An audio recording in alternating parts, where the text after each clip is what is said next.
नमस्कार, हमारे खास कार्यक्रम में आपका स्वागत है। आज हमारे साथ एक ऐसे व्यक्ति हैं जो किसी परिचय के मोहताज नहीं, देश और दुनिया में तमाम जगह पे अपने बेबाक अंदाज के लिए जाने जाते हैं। एक सोल्जर के साथ साथ एक कुशल लेखक हैं जिनकी किताबें हाथों हाथ बिक जाती हैं। आज हम लोग बात करेंगे जनरल जेडी बख्शी साहब के साथ। सर, आपका बहुत बहुत स्वागत है हमारे प्रोग्राम में। धन्यवाद। जो हमारे जवान आपको सरहद पे तैनात है, मुस्तैद हैं, जिसके कारण आज हम लोग अपने घर में सुरक्षित हैं। हिंदुस्तान के अंदर में लोग दीपावली सेलिब्रेट कर रहे हैं। खास तौर से उन जवानों के लिए आप क्या कहना चाहेंगे जो शहीद हो गए, उनके परिवार को क्या कहना चाहेंगे सर, और जो तैनात है सीमा?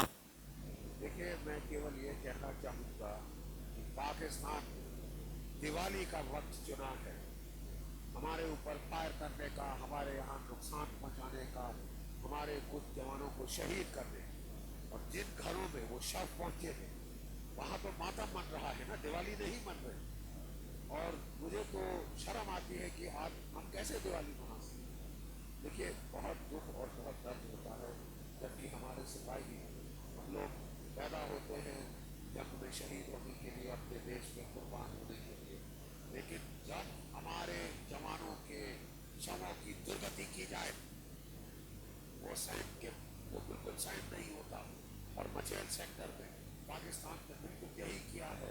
हमारे जो सिपाही प्रतीक सिंह 17 सिख रेजिमेंट का जो बहादुर जवान वहाँ पे सीमा पर तैनात था, वहाँ पे उन्होंने आग लगा के अपनी बैटलियन एक्शन के साथ मुझे अलग थलग पड़ गया अपने गोली से। ना केवल उनके साथ मारा गया लेकिन उसके शरीर को विक्षत किया है, उसका सर काट के ले गए हैं। ये हम बिल्कुल बर्दाश्त नहीं करेंगे। इस वक्त आपको हक नहीं है पाकिस्तान को इस टाइप की चीज करने का। और मैं समझता हूं कि खासकर मचेल सेक्टर में हमारी सेना को करारा जवाब देने का वक्त आ गया है। और मुझे पक्का यकीन है कि अगले 24 घंटों में, 48 घंटों में करारा जवाब दिया जाएगा। चाहे ये सर्जिकल स्ट्राइक के माध्यम से पार किया जाए, चाहे ये फायर असॉल्ट से किया जाए, चाहे ये हेलीकॉप्टर अटैक, हेलीकॉप्टर्स की स्ट्राइक हो, चाहे रॉकेट स्ट्राइक्स हो। लेकिन पाकिस्तान को अच्छा खासा नुकसान पहुंचाना चाहिए ताकि उसको समझ आ जाए कि वो इस तरह से सर काट के इस तरह की घिनौनी हरकतें नहीं कर सकता। और अगर करता है तो उसे कीमत चुकानी होगी।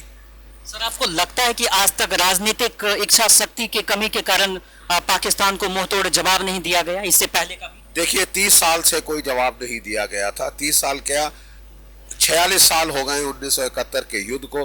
किसी प्रधानमंत्री ने लाइन ऑफ कंट्रोल पार करने का, इंटरनेशनल बाउंड्री पार करने का आदेश नहीं दिया था। ये सन 2016 में मिला है पहली बार। और एक प्रॉपर सर्जिकल स्ट्राइक बॉर्डर के पार की गई है जिसके अंदर पाकिस्तान के टेररिस्ट जो कि लॉन्च पैड्स में बैठे थे वो 7 लॉन्च पैड विध्वंस कर दिए गए हैं। और उसी का ये पाकिस्तान पलटवार करने की कोशिश कर रहा है। साइड इफेक्ट कुछ नहीं, वो साफ कह रहे हैं कि वो पहले तो वो डिनाई कर रहे थे कि साहब सर्जिकल स्ट्राइक हुई ही नहीं ताकि जनरल राहिल शरीफ के तालिक नहीं पुते। लेकिन अब क्या हुआ है साहब, वो जो राहिल शरीफ है वो 29 नवंबर को रिटायर होने वाले, और रिटायर होने के टाइम उनको बड़ा कुर्सी का मोह आ गया है। वो चाहते हैं कि वो टिके रहें, बने रहें पाकिस्तान के तानाशाह, पाकिस्तान के मिलिट्री हुक्मरान। और इसलिए वो दर्जे हरारत बढ़ा रहे हैं लाइन ऑफ कंट्रोल पे ताकि उनकी रिटायरमेंट टल जाए। तो अपने व्यक्तिगत उल्लू सीधा करने के लिए वो अपने देश को बड़े खतरे में डाल रहे हैं क्योंकि इससे युद्ध हो सकता है। और इस युद्ध का सबसे भारी नुकसान पाकिस्तान को उठाना पड़ेगा। उसकी अर्थव्यवस्था तबाह हो जाएगी। मैं फिर दोहराता हूँ, तबाह हो जाएगी, उठ नहीं सकेगा दोबारा वो। और वो समझता है कि बार बार उसे बाहर के लोग, अमेरिका वगैरह, उसकी इकोनॉमी को बेल आउट करेंगे। तो अब ये दुनिया भी तंग आ चुकी है इस मुल्क से, जो हर कुछ सालों के बाद लड़ने को फिर आतुर हो जाता है। ये कितना, ये तो लड़ाई मिलेगी। सर, ये कितना गंभीर होता है कि जो संवैधानिक पद पे बैठे मुख्यमंत्री हो या पूर्व सांसद हो, अरविंद केजरीवाल हो या संजय निरुपम हो, ऐसे लोग सर्जिकल स्ट्राइक पे सबूत मांगने की बात करते हैं। तो हमें ऐसा लगता है कि भारतीय राजनेता होने के साथ पाकिस्तान की प्रवक्ता की तरह बात करते हैं। तो ये कितना खतरा होता है?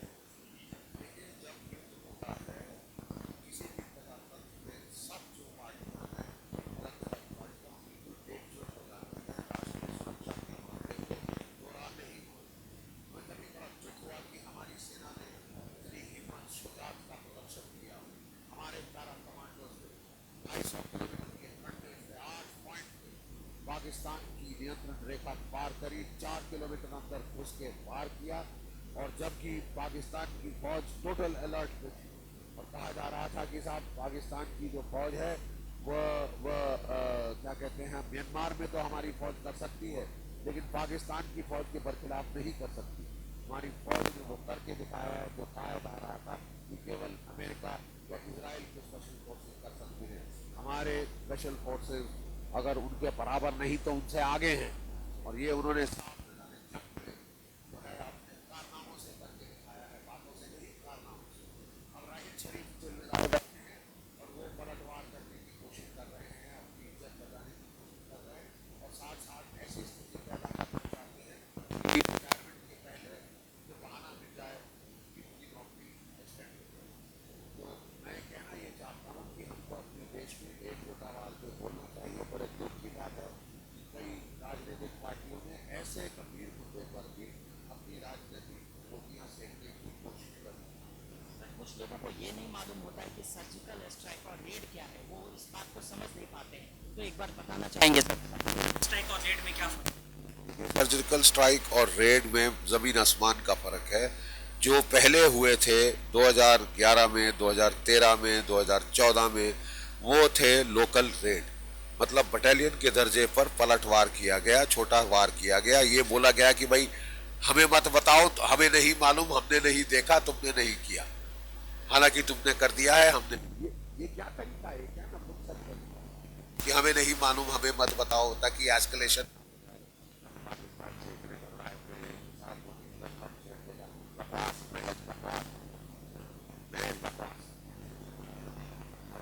आ गया है कि भारत की जनता भी उकता गई है इस कायरतापूर्ण नीति से, और वो कह रही है कि हो जाने दो, आएगी तो देख लेंगे, हम भी झेल लेंगे, पाकिस्तान तो बर्बाद हो जाएगा कि एक ईंट से ईंट बच जाएगी। और ये जो कितना भक्ति है बहुत बात नहीं, तो इस बार बता के सर्जिकल स्ट्राइक की गई।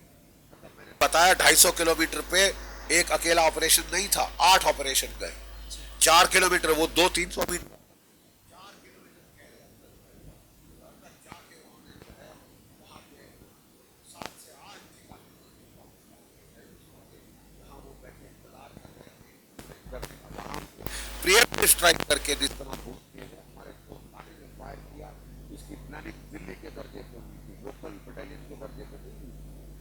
इसमें NSA शामिल थे, इसमें जो तीनों सेना के प्रमुख शामिल थे, NTRO के चीफ, रॉ के चीफ, IG के चीफ, सब शामिल थे। मिलजुल कर मेलजोल से प्लानिंग हुई है और बड़ा सफल अभियान स्पेशल फोर्सेस का लॉन्च किया गया है, जो स्पेशल फोर्सेस के इतिहास में स्वर्णिम पन्नों में लिखा जाएगा। और मुझे बड़ा खेद से कहना पड़ता है कि हमारे ही लोग पाकिस्तान की भाषा बोलने लगे, पाकिस्तान की फौज को बड़ा विश्वसनीय मान के वो चलने लगे कि पाकिस्तान की फौज सच कहती है, हमारी फौज बोलती है, फौज गलत बात है। वो तो पाकिस्तान की मदद कर रहे थे कि बताओ आपने कैसे किया ताकि पाकिस्तान अगली बार आपको रोक सके। ये क्या तमाशा है, ऐसे थोड़ी ना होता है। एक प्रजातंत्र में सब पार्टियां अपने डिफरेंसेस छोड़ के एकजुट होकर देश के दुश्मन से लड़ती है। सर हमारे प्रधानमंत्री डिजिटल इंडिया की बात करते हैं, अखंड भारत की बात करते हैं, आपने पूरी जिंदगी आपने भारत माता की सेवा में लगाई है। ऐसे में जब हमारे जवान अपना पूरा जीवन समर्पित कर देते हैं, ऐसे में धारा 370 के कारण कश्मीर में राष्ट्र ध्वज को भी अपमान करना वो अपराध के श्रेणी में नहीं आता है। ऐसे में कैसे मुमकिन है अखंड भारत का सर? धारा 370 के लिए क्या आपकी राय है? मेरी अपनी राय है कि धारा 370 को जितना जल्दी निकाल दिया जाए उतना अच्छा है। देखिए, जब ये धारा लगाई जा रही थी तो उस वक्त शेख अब्दुल्ला को नेहरू जी ने भेजा था अम्बेडकर जी के पास, जो कि उस वक्त लॉ मिनिस्टर थे, और अम्बेडकर जी का जो कि एक न्यायमूर्ति है, जो महान हस्ती है इस देश की, उन्होंने कहा था ये देश के खिलाफ गद्दारी है और मैं लॉ मिनिस्टर की हैसियत से ऐसा कभी नहीं करूंगा, ये उन्होंने कहा था। फिर उनको भेजा गया वो आयंगर के पास और उनके थ्रू ये बैक चैनल से ये करवाया गया। ये गलत काम, जितना जल्दी इसे हटाया जाए स्टैट्यूएट बुक से उतना अच्छा। जनरल GD बख्शी साहब, आपने अपना कीमती वक्त दिया, इसके लिए बहुत बहुत धन्यवाद। अगली बार हम लोग फिर एक नई शख्सियत के साथ मिलेंगे, तब तक के लिए नमस्कार।